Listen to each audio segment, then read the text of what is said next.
Life on Argob was a crucible, but for Chad, Ayatu, and their twins, it had become a crucible of scorn.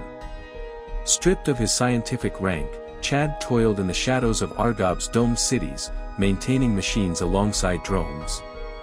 His name, once synonymous with discovery, was now a byword for disgrace, whispered with contempt. Ayatu, marked by her Crassian otherness, faced unrelenting hostility. Her blue-gray skin and towering frame drew suspicion at every turn, her presence a stain on Argob's sterile order. Even cloaked to hide her scars and hair, she felt the weight of judgmental stares, their whispers sharp as knives, savage. Outsider. The city's artificial hum seemed to mock her isolation, a relentless echo of her exile from Krasli's jungles. For Kale and Lyra, the twins, the world was crueler still. Their hybrid forms, Kale's pale, fur-dappled body and Argobian eyes, Lyra's blue-gray skin with patches of fur and Krasli expressiveness, were deemed abominations. To Argobian children, they were monsters, shunned or taunted, their differences a barrier no kindness could breach. Yet Kale and Lyra clung to each other, their bond a fortress against rejection. Ayatu tried to shield them, weaving tales of Krasli's jungles to soothe their pain, but her own struggles bled through. Argob's gray skies and cold metal floors choked her spirit, a pale shadow of her vibrant homeland. The twins' suffering deepened her longing, and Chad saw the cracks forming in her resilience, her eyes hollow with grief. Despite the hostility, Chad and Ayatu poured love into their children, crafting a fragile haven within their home. They shared stories, songs, and held tight to hope, but the weight of Argob's rejection pressed ever closer, threatening to shatter their sanctuary. The twins' rapid growth stunned Chad. Unlike Argobian infants, who crawled at 6 months, Kale and Lyra walked and spoke simple sentences within weeks. Their bright eyes devoured their surroundings, their movements carried a Crassian agility that set them apart. To Chad, accustomed to Argobian's slow development, their vitality was both wondrous and alienating.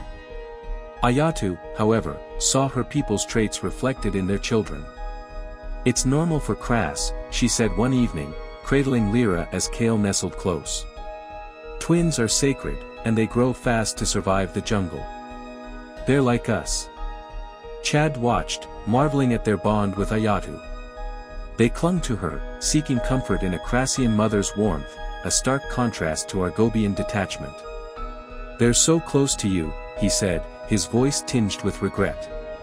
"Argobians, we don't have this." Ayatu's dark eyes softened. "They need you, too, Chad. You're their father. Your strength is theirs." Chad nodded, but doubt gnawed at him. His love felt insufficient against the mounting threats, their family's survival a fragile thread in a hostile tapestry. Amid the storm of rejection, Kubel remained their anchor. A scientist with a passion for Krasli, he saw Ayatu and the twins as a bridge to understanding, not a curse. His visits brought gifts, carved toys, Krasli texts, and rare fruits, that lit up Kale and Lyra's faces. One evening, Kubel arrived with a satchel of supplies, dried herbs, berries, and a small wooden figurine etched with Krasli's jungle motifs. Ayatu lifted it, her fingers tracing its familiar lines. "Where did you find this?" she asked, voice thick with gratitude. Kubel grinned. "Krasli missions have their perks. Thought it'd remind you of home." Ayatu's eyes glistened. "You've done so much, Kubel. We're in your debt." "No debt," Kubel said firmly. "I believe in you and Chad. The council's blind, they can't see your family for what it is, proof we're not so different." Chad clasped Kubel's shoulder. "You're risking everything for us."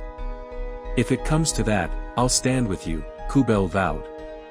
Kubel's support was a lifeline, but even his loyalty couldn't shield them from the gathering storm.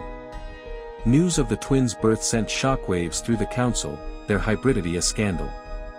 Argobian biology, shaped by centuries of limp serum, rarely produced twins, making Kale and Lyra's existence a biological impossibility to many. To them, it was a violation of nature itself. Hashim, seizing the moment, called an emergency session. "This is no miracle," he declared, his voice a lash. "It's an abomination, a contamination of our lineage. These creatures are not Argobian and never will be." The council's murmurs grew heated, their horror palpable. Hashim's words ignited fear. "This union defies our laws, our very nature. We must protect Argob from such corruption." The council's decree was swift and merciless. Unions between Kras and Argob were criminalized, punishable by exile or worse. Kale and Lyra were branded, Kras, denied citizenship, and stripped of all rights.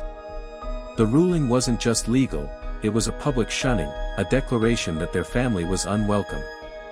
For Chad and Ayatu, the message was clear: Argob was no longer safe.